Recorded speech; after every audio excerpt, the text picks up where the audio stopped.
de la situation d'Alep actuellement. Quelle est la situation?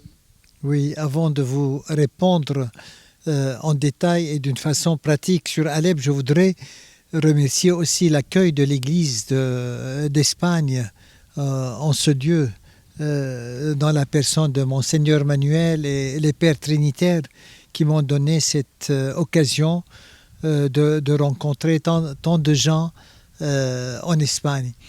Effectivement, à Alep, la situation est très dure depuis 4 ans à cause de la situation de l'insécurité, pas de travail, à cause de la pauvreté qui s'est répandue partout.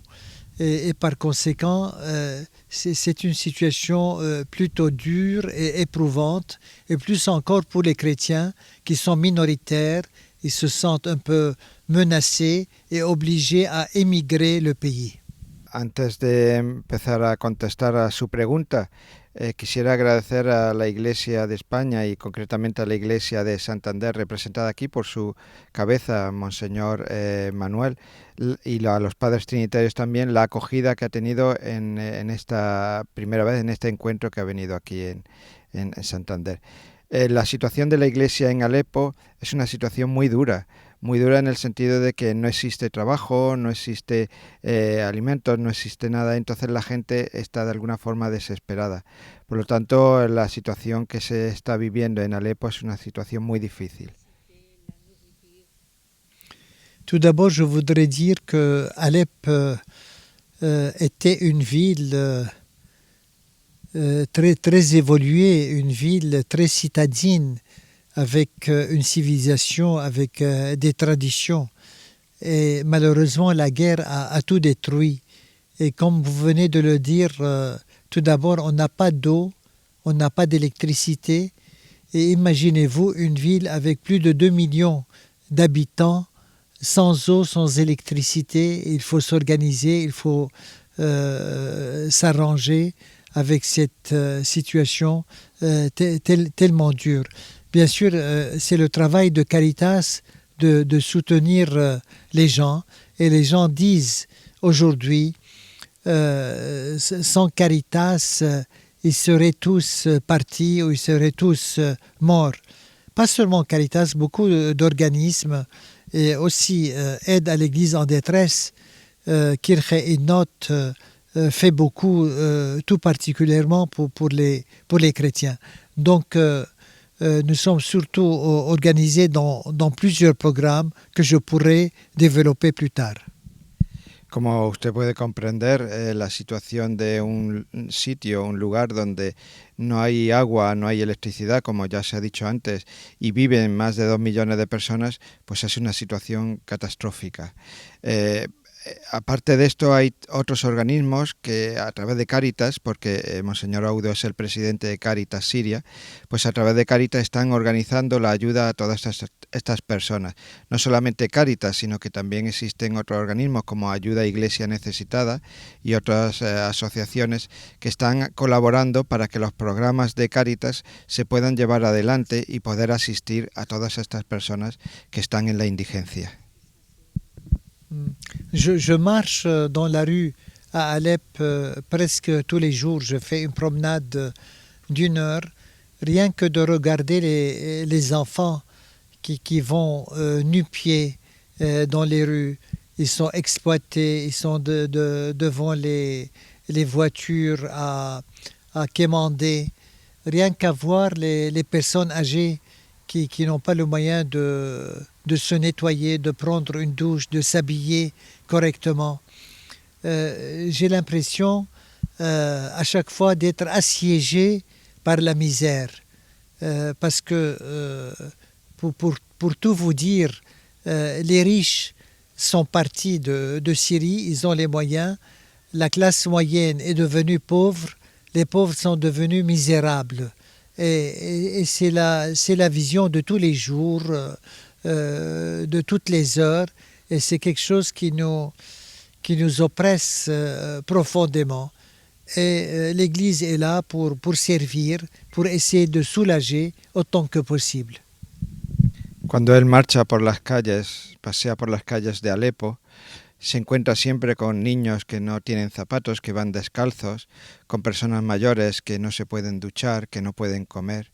Entonces le da la impresión de que cada vez es más desastroso la situación. Las personas ricas han huido, han salido del país, de forma que los que han quedado son las personas que no tienen posibilidades. La clase media se ha hecho pobre y la clase pobre se ha hecho miserable. Vous me posez la question vitale, si vous voulez, la question centrale pour nous, en tant que chrétiens, en tant qu'Église, en tant qu'évêque. On fait tout pour pouvoir assurer une continuité. Notre Église est l'Église d'Antioche. Notre Église est l'Église de Saint-Paul, qui est convertie à Damas. Saint-Paul de Tars, et tout cela est dans notre mémoire, et en même temps on fait l'expérience de la disparition d'une chrétienté très riche, très variée, une église byzantine, arménienne, syriaque, latine, maronite, chaldéenne. Tout cela c'est en train de s'effriter parce que les gens ne supportent plus. Mais je crois, malgré tout, il y a une petite minorité qui tient le coup, au nom de la foi, au nom de la fidélité, et espérant qu'on va pouvoir tenir, au moins qu'il y ait ce petit reste, comme dit la Bible, pour porter la flamme de la foi. La pregunta que usted hace es una pregunta vital para ellos, central para este pueblo, porque estamos hablando de la iglesia donde San Pablo de Tarso se convirtió, donde fue incluso bautizado, la iglesia antioquena, donde partió de alguna forma el mismo cristianismo. Una iglesia donde se encuentran diferentes ritos como el melquita, el caldeo, el maronita, y todo ello hacen de ellos una situación especial, ¿no? Entonces, este aspecto, esta línea, aunque existe mucha desesperación, queda una pequeña llama, el resto, un pequeño resto que sirve como llama para seguir manteniendo la fe en esta situación, en este país, en este pueblo. Oui, moi je crois que si le pape François a appelé pour cette année de miséricorde, ça c'est ma conviction de point de vue un évêque de Syrie qui regarde les événements et le monde, je crois que le pape est parti un peu de la guerre syrienne. Il a vu les violences, il a vu les duretés, il a vu les injustices et finalement il s'est dit il n'y a que la miséricorde de Dieu qui peut pénétrer dans le corps de l'homme et le transformer et le sauver. Et c'est pour cela qu'il a décidé cette année. Donc nous ne sommes pas indifférents à cette miséricorde. Mais en même temps, je ne vous cache pas, nous sommes un peu découragés aussi. Bien sûr, on compte sur la miséricorde de Dieu, on compte sur la possibilité de se convertir, mais il y a tellement de violence que les gens parfois s'interrogent et se demandent, et surtout nos jeunes, où se trouve Dieu? Seigneur, pourquoi tu nous as laissés? Pourquoi? Qu'est-ce que nous avons fait? Et c'est vraiment, on fait une expérience de foi et un appel à une vraie conversion. Él, como obispo siriano, está convencido que el Papa Francisco ha decidido de realizar el año de la misericordia en función de lo que está sucediendo allí, en función de la guerra, porque el Papa ha descubierto que solamente a través de la misericordia se puede detener todo esto, ¿no? Pero aparte de eso, es verdad que también existe algo de descorazonamiento en este sentido, porque hay tantos jóvenes, tanta gente que se pregunta ante esta situación, ¿dónde está la misericordia de Dios? ¿Por qué Dios parece que le ha abandonado? ¿Por qué Dios parece que no trabaja? Por lo tanto, es especial para ellos en este año trabajar y moverse en el año de la misericordia, porque es lo que les puede animar y ayudar en esta situación. Toute guerre, toute violence a une fin. Et puis après, la Syrie à Alep n'est pas ni d'hier ni d'aujourd'hui. C'est c'est une civilisation de 3000 ans. On se dit finalement, un jour, il va y avoir quand même la paix. On va pouvoir survivre et continuer et reconstruire. Voilà, c'est ce que nous disons, bien sûr, en comptant sur la bonne volonté des Nations Unies, des grandes puissances, en comptant sur la providence, bien sûr, mais d'une façon concrète, moi je crois que la solution, c'est une solution politique et non pas une solution militaire. La guerre ne sert à rien, c'est toujours le commerce des armes, c'est toujours les plus puissants, ceux qui payent le plus. Mais il faut revenir à la raison, il faut revenir à la sagesse humaine et se mettre autour d'une table pour discuter et faire le choix d'une solution politique qui vient des Syriens et soutenue par la bonne volonté des Nations Unies et des grandes puissances. La cultura siria es una cultura que viene de más de 3000 años, hace más de 3000 años, y por lo tanto la situación de la guerra no es una situación que va a ser eterna, sino que va a tener su fin.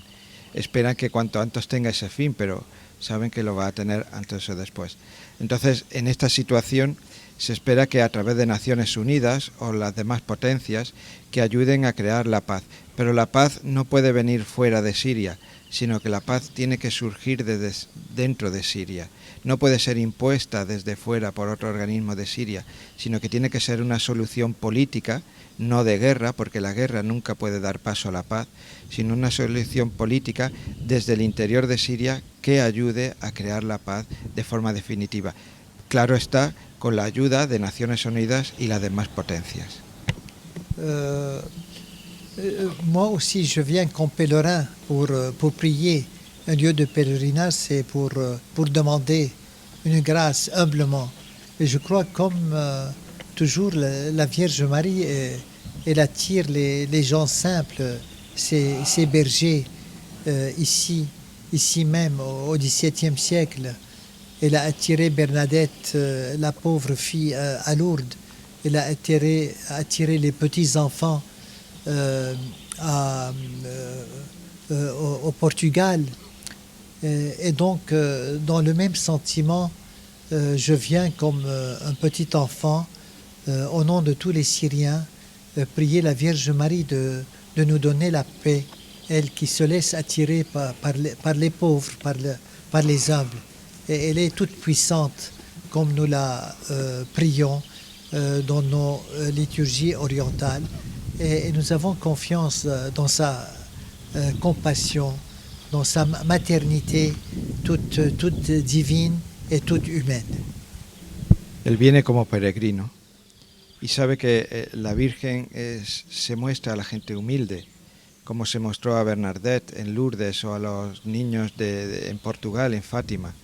Él viene con este mismo sentimiento, como un pequeño niño a los pies de la Virgen para pedirle la paz de su pueblo, porque a ellos la reconocen como la todopoder en este sentido, ¿no? La liturgia propia reconoce a la Virgen como todopoder. Entonces, bajo esta humildad que se acerca a la Virgen, viene como el que pide la paz para su pueblo. Pues aquí en España tenemos que debatirnos siempre en que se hable de los cristianos perseguidos, porque se habla mucho de los refugiados, en cambio se habla poco de estos cristianos que tienen que dar la vida por su fe, algunos que tienen que huir de su patria, dejar todo, coger lo imprescindible y marchar a un campo de refugiados para no se sabe cuánto tiempo, y otros que tienen que vivir allí en esta situación tan calamitosa como nos acaba de describir el obispo de Alepo. Así que cuando me presentaron los padres trinitarios de este monasterio de la Mina Aparecida esta sugerencia de unas jornadas de oración y de acercamiento a los cristianos perseguidos, a la diócesis de Alepo y a su obispo, no dudé un minuto en hacer de ellas unas jornadas diocesanas, que toda la diócesis de algún modo se sienta implicada.